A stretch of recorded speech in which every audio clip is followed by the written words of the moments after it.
Mas, bagaimana caranya menumbuhkan duit? Caranya adalah diputer di bisnis ya atau usaha. Nah, banyak teman-teman yang menganggap bahwa usaha itu langsung harus modalnya besar. Padahal sebenarnya tidak seperti itu. Ya, mau bisnis itu modalnya adalah keberanian kalau bagi saya. Keberanian dan bagaimana teman-teman mengolah uang yang sudah ada. Jadi jangan pakai modal yang apalagi utang gitu ya, pakai modal yang seadanya dulu. Terus usahanya usaha apa Mas? Usaha yang bisa cepat dikerjakan atau dibisniskan.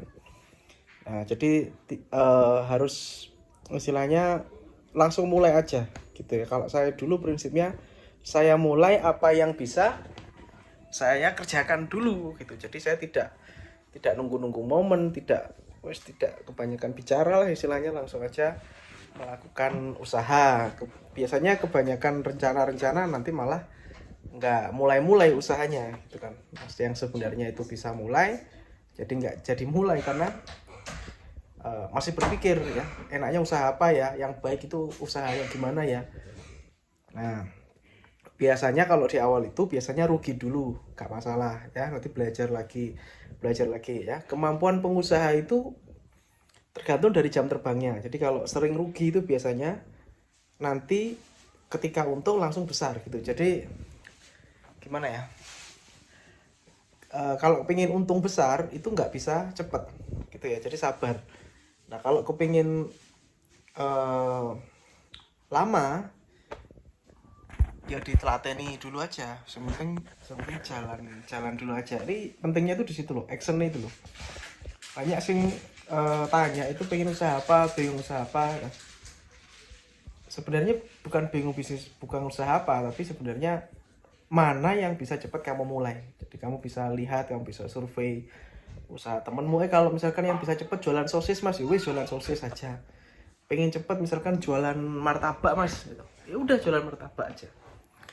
Dan salah satu bisnis yang bisa paling cepat dilakukan itu bisnis kuliner ya, bisnis makanan. Kalian bisa bikin masakan di rumah, bisa dijual atau dijual di marketplace Facebook juga bisa.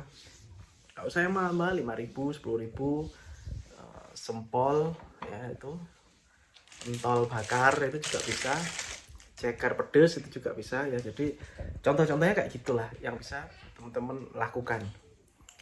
Atau kalian misalkan lihat video ini dapat ide gitu, coba tuliskan di komentar ya.